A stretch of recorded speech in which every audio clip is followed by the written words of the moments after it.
Welcome to the Science of Success with your host, Matt Bonner. Powered by RedOrbit.com.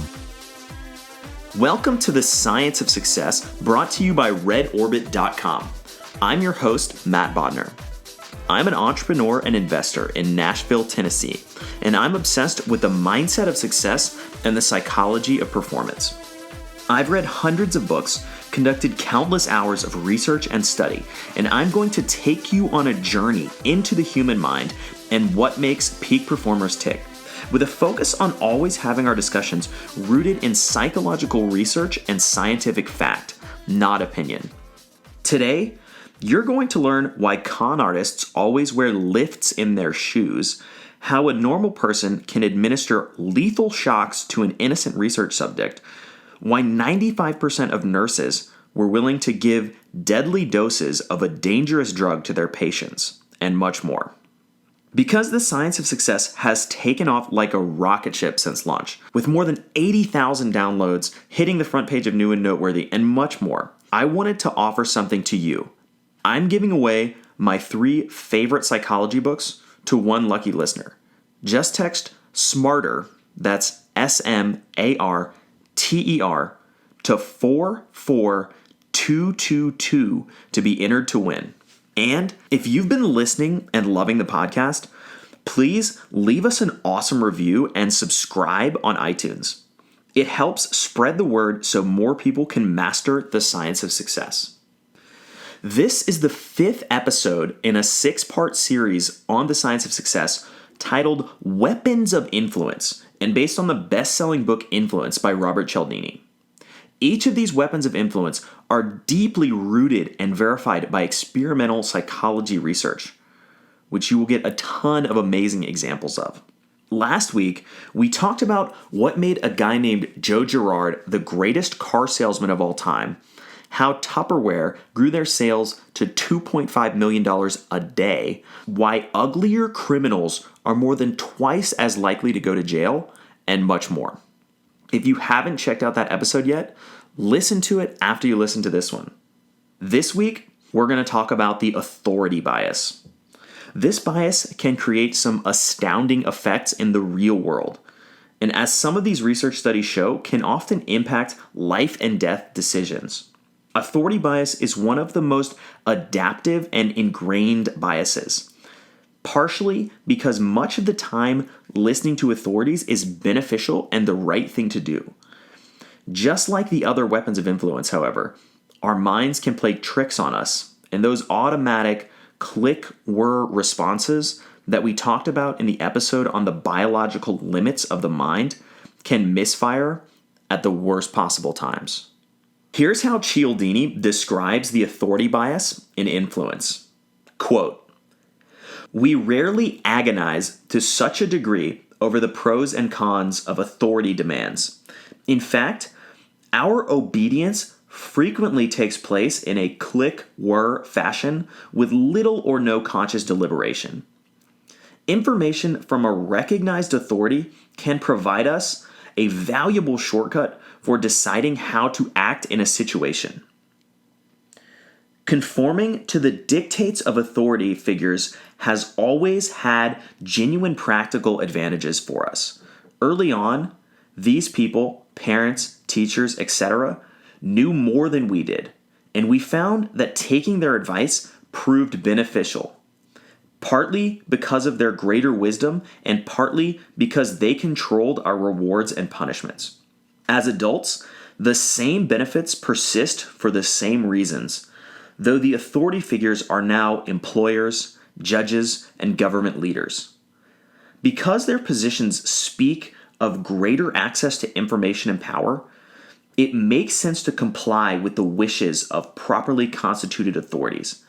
It makes so much sense, in fact, that we often do so when it makes no sense at all." End quote. Longtime listeners will know that I'm a huge fan of Charlie Munger, Warren Buffett's billionaire business partner. Here's how he describes the authority bias, and in particular, a study using flight simulators and the authority bias. Quote, "They don't do this in airplanes, but they've done it in simulators. They have the pilot do something where an idiot co-pilot would know the plane was going to crash.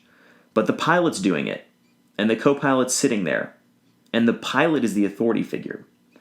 25% of the time, the plane crashes. I mean, this is a very powerful psychological tendency, unquote. And I think one of the most important things that Cialdini said is that authority bias is adaptive. What do I mean when I say it's adaptive? I mean that it has an extremely positive evolutionary benefit. It's incredibly rewarding and beneficial, especially when we're growing up, to listen to authority figures. They control our rewards and punishment. They know what's going on. They provide us with wisdom. And that, most of the time, it makes a ton of sense. But occasionally, it completely misfires.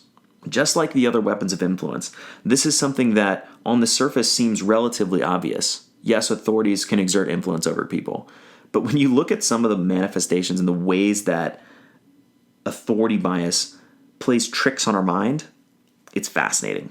Let's dig into some of the research examples. Of course, the most well-known example of the authority bias in action is the infamous Milgram experiment, using electronic shocks. In this experiment, ordinary people were asked to deliver increasingly deadly electric shocks to a test subject, who was in fact a paid actor and was not receiving real shocks.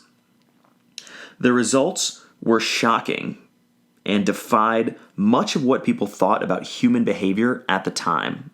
Here's how Cialdini describes the experiment in depth. Quote, "Rather than yield to the pleas of the victim, about 2/3 of the subjects in Milgram's experiment pulled every one of the 30 shock switches in front of them and continued to engage in the last switch, 450 volts, until the researcher ended the experiment.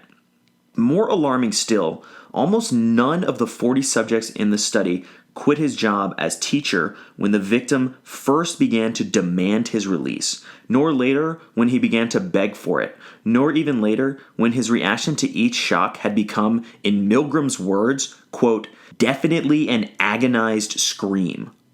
The results surprised everyone associated with the project, Milgram included. In fact, before the study began, he asked groups of colleagues, graduate students, and psychology majors at Yale University, where the experiment was performed, to read a copy of the experimental procedures and estimate how many subjects would go all the way to the last 450-volt shock. Invariably, the answers fell in the 1 to 2% range. A separate group of 39 psychiatrists predicted that only about 1 person in 1,000 would be willing to continue to the end. No one, then, was prepared for the behavior pattern that the experiment actually produced, unquote. Here's how Milgram himself said it, quote, "It is the extreme willingness of adults to go to almost any lengths on the command of an authority that constitutes the chief finding of this study," unquote. The Milgram experiment is the bedrock of the authority bias, and also one of the most controversial and talked about studies in psychology. Cialdini elaborates more on the importance and the significance of the Milgram experiment by saying, quote, "In the Milgram studies of obedience, we can see evidence of strong pressure in our society for compliance with requests of an authority.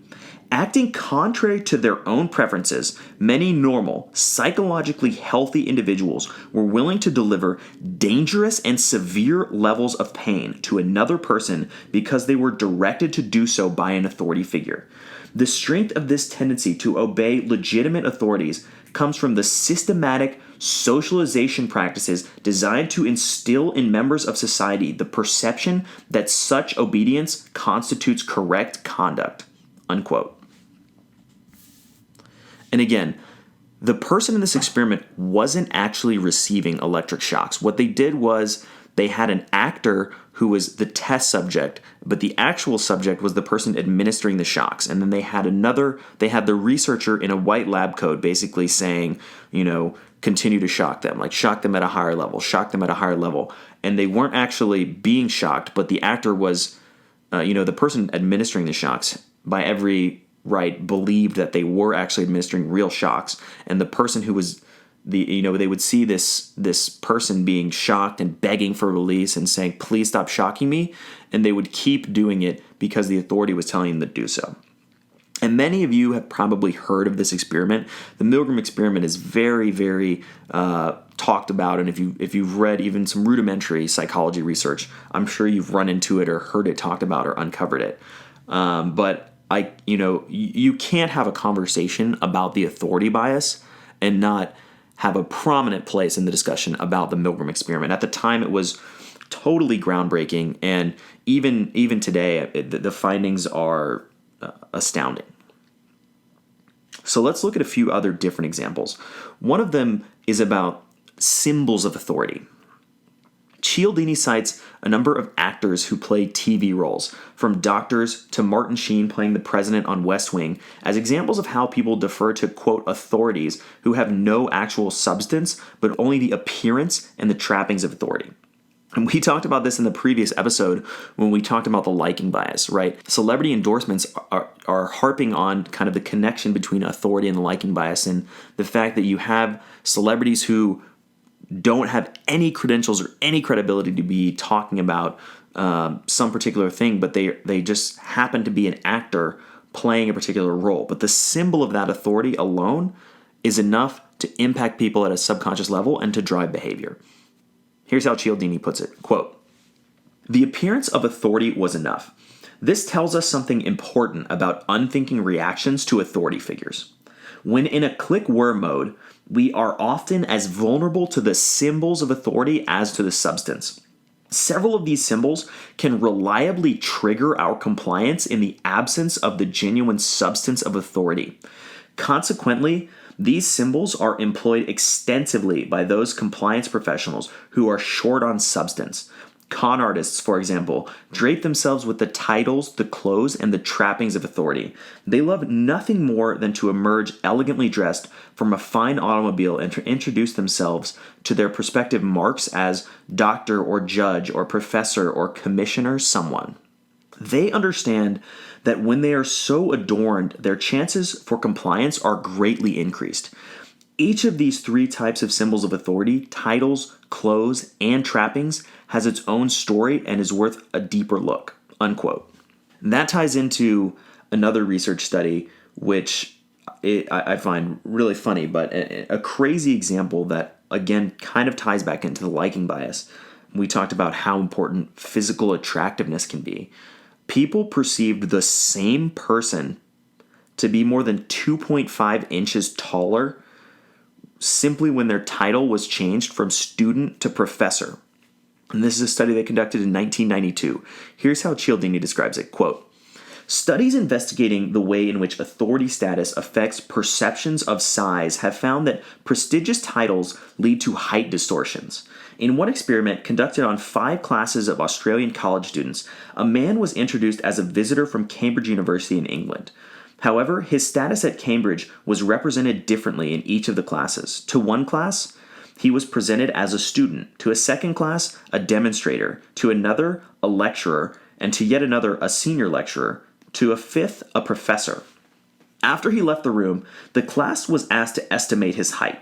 It was found that with each increase in status, the same man grew in perceived height by an average of a half inch, so that the professor, he was seen as 2.5 inches taller than the student. Another study found that after winning an election, politicians became taller in the eyes of the citizenry."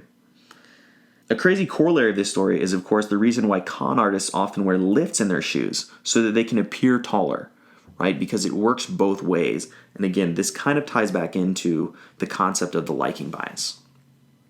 The next experiment is something that I like to call the Astrogen experiment. After they conducted this experiment, they surveyed a different group of 33 nurses, and only 2 indicated that they would have done this. They would have done what happens in the experiment, which you're about to find out what that is, showing off just how massive the gap between what we think we do and what we actually do really is. It ties back into the same thing, the power of this subconscious mind, the power of all of these weapons of influence.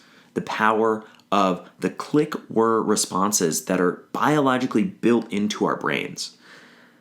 Again, when surveyed a different group of nurses, only 2 out of 33 said they would have done what happened in this experiment. Here's how Cialdini describes the research, quote, "A group of researchers composed of doctors and nurses with connections to 3 Midwestern hospitals became increasingly concerned with the extent of mechanical obedience to doctors' orders on the part of nurses.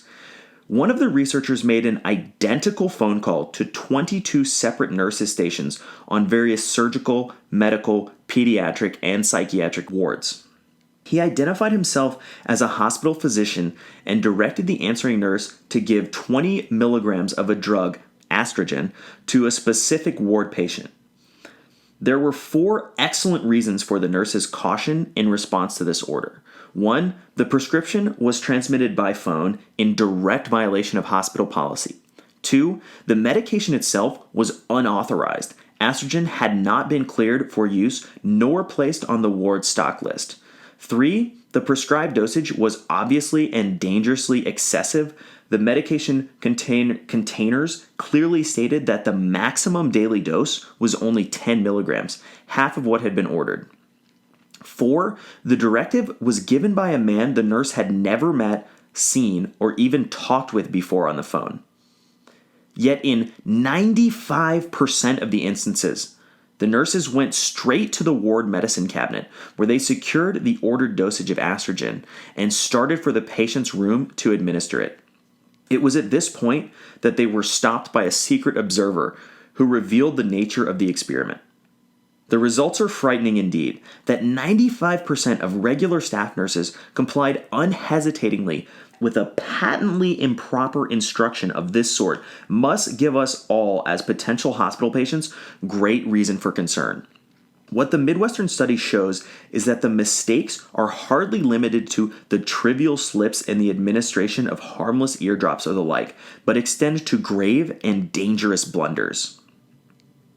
Additional data collected in the Hoffling study, the study we're talking about, suggested that nurses may not be as conscious of the extent to which the title doctor sways their judgment or actions. A separate group of 33 nurses and student nurses were asked what they would have done in the experimental situation. Contrary to the actual findings, only 2 predicted that they would have given the dose, unquote. Again, this highlights the massive gap between how we perceive ourselves and our behavior and how our behavior actually is. We have this conscious interpretation that, oh, of course something as obvious as liking or social proof or authority isn't going to really impact my decisions. You know, I'm smarter than that. I'm not going to fall prey to something so silly, right? I mean, makes me think of the experiment we talked about last episode about judges and how they can fall prey to one of the most starkly obvious biases imaginable, physical appearance. It's astounding. But in this research study, only 2 out of 33 nurses thought that they would have done that. But in reality, 95% of them were willing to administer an illegal and deadly dose of medicine from a person they had never met, never spoken to, simply because they referred to themselves as a doctor. This next experiment I find particularly hilarious. I call it Give That Man a Dime. They conducted a number of experimental variants on this, but I like this one the best because the authority figure himself was actually around the corner when this request took place. I'll let Cialdini explain the experiment for you. Quote, especially revealing was one version of the experiment in which the requester stopped pedestrians and pointed to a man standing by a parking meter 50 feet away. The requester, whether dressed normally or as a security guard, always said the same thing to the pedestrian. Quote, you see that guy over there? He's overparked but doesn't have any change. Give him a dime. The requester then turned a corner and walked away so that by the time the pedestrian reached the meter, the requester was out of sight. The power of his uniform lasted, however, even after he was long gone. Nearly all of the pedestrians complied with his directive when he wore the guard costume, but fewer than half did so when he was dressed normally. Unquote. Now, when you think about that on the surface, it doesn't seem like anything kind of crazy or bizarre or weird is happening, right? Yeah, I mean, if you see somebody in a security guard outfit, you know, they're probably an authority, you should probably listen to them. But the reality of this bias is just because a total stranger happens to be wearing a different set of clothes drastically changes the way that people react to them, right? That's really a great example and a concrete way to think about the authority bias, right? Nothing about that person changed except for the clothes that they were wearing. And those clothes materially impacted the way that people reacted to their statement to give that man a dime, right? It changed the way that people behaved and perceived that person simply by changing their clothes. Something that in reality had no impact on their credibility, no impact on their authority, no impact on whether or not someone should have complied with their request. In another research study that I call the suited jaywalker, they had somebody cross the street, right? They had somebody jaywalk. And in half of the cases, the person jaywalking was in a freshly pressed suit and tie and looking very nice and looking very formal. And in the other half, they just had them wearing a work shirt and trousers. And what they really wanted to monitor was how many pedestrians who were standing on that street corner would follow the jaywalker. What they actually discovered was that 3.5 times as many pedestrians were willing to jaywalk following the suited man as they were willing to follow the person that was dressed in just sort of regular everyday clothes. Again, a similar instance in the fact that just changing your clothing, just changing your appearance can communicate at a subconscious level that, hey, this is somebody of authority. This is somebody that we should listen to. This is someone whose advice we should take, someone whose model we should follow. So, what are some of the learnings from this episode? What are some of the learnings from this research? There are a number of major drivers of the authority bias. The first is that the authority bias is adaptive. It's ingrained in us since childhood, and frequently it has very positive effects. Here's a quick quote by Cialdini on this. In addition, it is frequently adaptive to obey the dictates of genuine authorities because such individuals usually possess high levels of knowledge, wisdom, and power.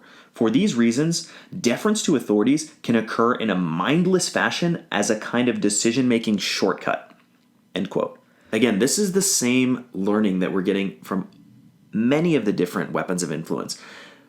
These are things that are evolutionarily beneficial. These are things that are positive traits and positive characteristics, but occasionally they just have these wacky misfires that end up in people doing ridiculous things.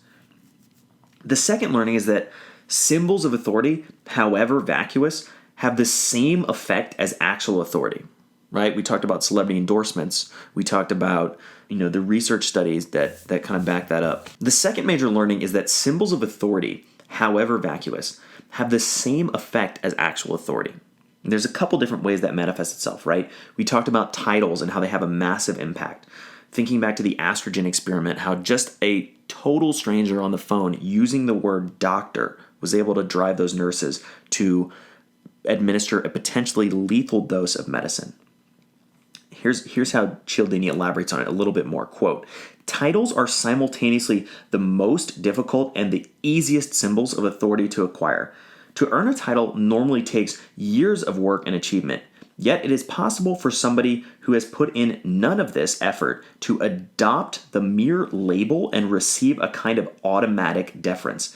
As we have seen, actors in TV commercials and con artists do it successfully all the time, unquote. Another one of these vacuous symbols of authority is clothing. Clothing alone can create compliance and the illusion of authority. Think back to the jaywalker and the give that man a dime experiment, right? Here's how Cialdini sums it up. Quote, a second kind of authority symbol that can trigger our mechanical compliance is clothing. Though more tangible than a title, the cloak of authority is every bit as fakeable, unquote. I think one of the last big learnings about authority, and we see this learning across the weapons of influence, but it's that people massively underestimate how much authority bias actually influences them. When we think back to the Milgram Experiment, only 2 out of the 33 nurses said that they would have done that, but in reality, when actually tested in an experiment, 95% of them did that. Here's how Cialdini explains that. Quote, people were unable to predict correctly how they or others would react to authority influence. In each instance, the effect of such influence was grossly underestimated. This property of authority status may account for much of its success as a compliance device. Not only does it work forcefully on us, but it does so unexpectedly, unquote. So how can we defend against the authority bias? Something that we naturally underestimate and something that can really operate at a subconscious level.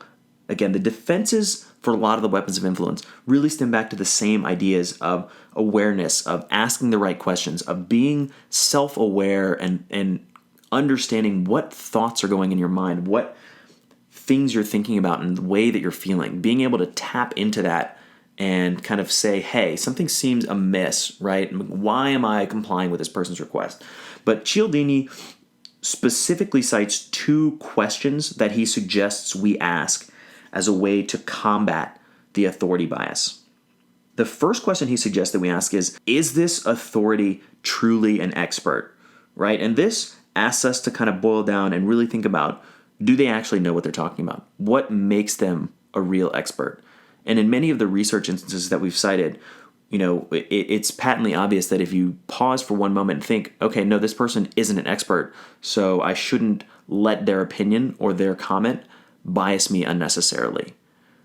The second question, which we really only answer if the person actually happens to be an expert, is how truthful can we expect this expert to be, especially given the situation and the context of the situation, right? And what that kind of tries to tap into is that even though authorities, if they're a true expert, may actually be the most knowledgeable, have the most experience, be the experts, do they really have our best interest in mind, right? Or are they, in this particular instance, trying to manipulate us or trying to drive us to perform a certain action or to do a certain thing? And so trying to kind of keep those questions in your mind, trying to ask, is this authority really an expert? Is somebody crossing the street just because they're wearing a suit? Do they know more about crossing the street than anybody else, right? Is this person who just called me on the phone and said they're a doctor, how do I know they're really a doctor? Is this person really an expert? And 2, if they really are an expert, how truthful can I really expect them to be? Again, the way that you tap into that automatic subconscious processing that's going on in your mind is to develop the presence and the ability to understand and to see what thoughts are taking place in your mind. And meditation is an amazing tool for doing that, which we've got an upcoming episode on that's going to be awesome. That wraps up our episode today on the authority bias. Thank you so much for listening to The Science of Success. Listeners like you are what make this podcast possible. If you enjoyed this episode, please leave us an awesome review and subscribe on iTunes because that helps us reach more people. And as a thank you to you for being awesome, I'm giving away my 3 favorite psychology books. All you have to do to enter to win is text SMARTER, that's SMARTER, to the number 44222. Again, that's 44222. Thanks again, and we will see you on the next episode of The Science of Success.